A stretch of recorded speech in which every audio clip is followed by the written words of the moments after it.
Remember when Jedi surviving Order 66 was rare? I'm MB.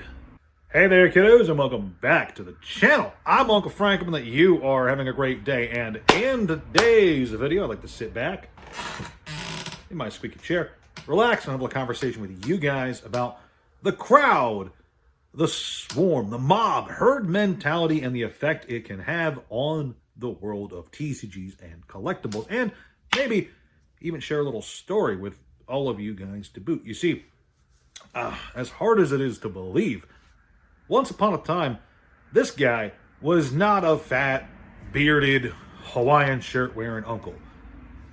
No, in fact, once upon a time, I was a much smaller, still fat, not as bearded, still wore Hawaiian shirts. But I guess I wasn't your uncle back then, because you guys probably weren't around back then. And even when I was a little kid, growing up, I always kind of had an aversion to crowds. Just a large group of people assembled in one spot. It didn't really matter where, whether it was at school, at church, at the amusement park, at a movie theater. It didn't really matter. It was, if there was a large enough group of people and I didn't recognize enough of them and they were all just kind of milling about doing their own thing, I always just kind of felt a deep-seated sense of unease, and I always had this kind of instinctive desire to just get out of there.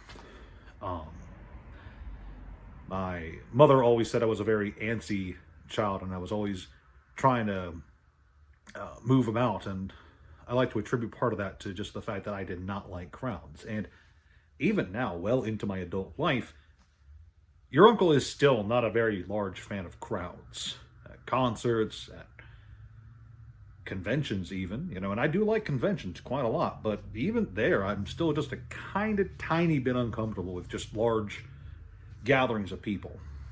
And, some of it is the irrational fear of the mob suddenly turning into a stampede, and, that meme of your chances of being crushed to death by a stampede at a Yu-Gi-Oh tournament, they're low, but they're never zero, that kind of thing.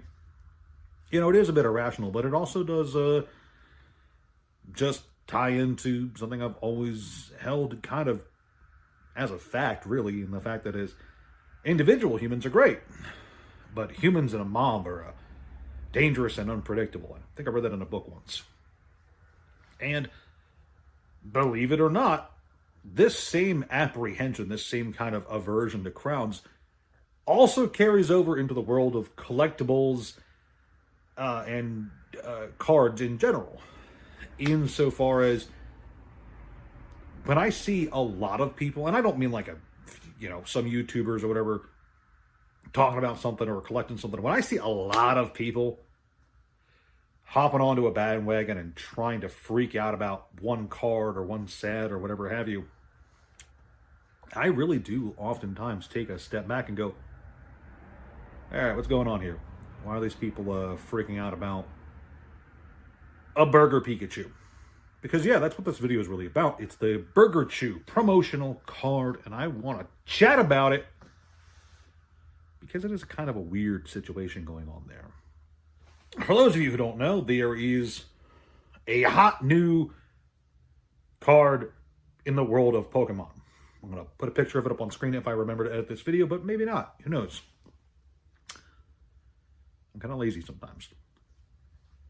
This Pikachu was a promotional card you could get in Japan at McDonald's with your Happy Meal.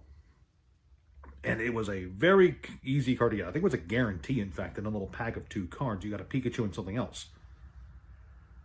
I could be wrong, and if I am wrong, correct yourself in the comments below. But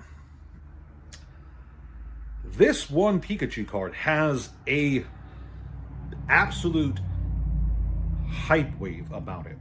And now, just like a month or 2 after its release, it is the most graded PSA 10 card for Pokemon. Let me repeat that. This is a relatively very new Pokemon card, and it is already the most graded PSA 10 card for the franchise. And there was a lot of excitement about it. There's a lot of people who are trying to buy it. It has, despite its how common it is, it's like over $100 for the PSA 10 version on eBay. See sales for like 120, 130. This is a very sought after card for a huge chunk of the collector base out there, and a lot of people are freaking out about it. Obviously, most of the excitement, most of the hype has already passed because it's been out for a while now, and people have moved on to other things to be excited about. But the fact remains, thousands and thousands of people have been grading this card, collecting this card, freaking out about this card, and it just makes you wonder, like, am I missing something here? And is there something here I'm not getting? Because I was under the impression that this was a guarantee card with your meal. We've got plenty of examples of those throughout the game's history. None of those are as freaked out about as this one is. And, you know, whenever a huge wave of hype surrounds an individual release, regardless of the game, I do like to look at it and go, you know, is this worth collecting? Is this worth investing in? Because, you know, I like money. I'd like my money to grow in a few years, and I'd like it to grow with cards. That'd be great. So I like to evaluate things that people are getting hyped about, and, you know, I'm not exactly perfect at it, and because I'm not perfect, I want to remind you guys that this is not an investment channel, because you should never take investment advice from me, because I'm a stupid person. If I was not a stupid person, okay, I would not have this YouTube channel, because I would be living in a Malibu beach house, and I'd have a pet crocodile or alligator, whichever one is down there in Florida. Malibu's in Florida, right? That wasn't a joke. I actually don't know. Anyway, moving on. I do like to examine things for what they are. You know, Destined Rivals, for instance. Very popular set. A lot of people excited about it. A lot of hype. But it is a Team Rocket set. It's got some nice cards. It is the last of the Scarlet Violet era boxes. There's a lot going on there that people like. Prismatic Evolutions. Very hyped set, but it's got nice art. It's an Eevee set. There's a lot going on there. Individual cards, too. Let's look at the Moonbryon. It is an Eevee. It is ostensibly, you know, from a super subjective point of view, a lot of people think it's one of the most beautiful Pokemon cards ever printed. And that's fine. I don't personally see the appeal, but, you know, I can understand why people are excited about it. And once upon a time, it was like one of the most graded cards ever. So fast forward to the Burgerchu, and yeah, I don't know. I just don't see the appeal behind a easily attainable promo card. I don't know. Maybe this is just a video about nothing. Maybe this is an old man yells at clouds video, but I don't know. I always, sometimes you see a crowd going absolutely nuts over something, and you're like, that's pretty cool. And sometimes you see them going nuts and paying $130 for a PSA 10 card that is way more common than you think that price point would dictate. But I know, I understand.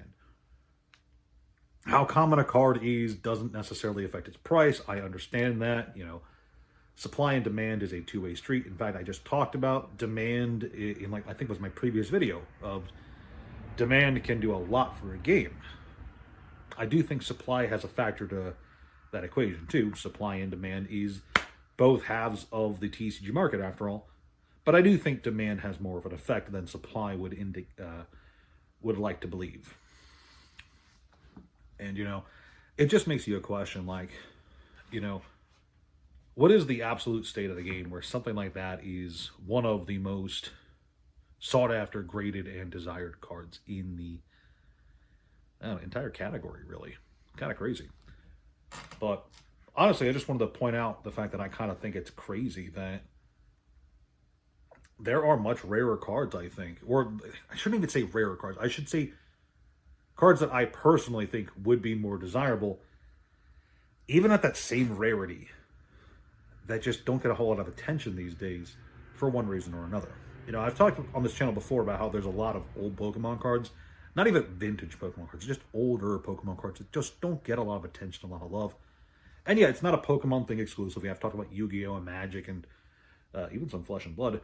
But this is a Pikachu video, so we're talking about Pokemon. There's a lot of older cards, I think, that just, I don't know, I'd rather have than a Burger Pikachu.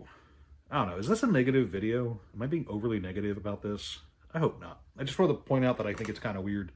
That's really what this video is about. I just think it's kind of weird that Burger Pikachu is where people are getting absolutely frothing at the mouth crazy in the Pokemon world, when there's just, in my opinion, I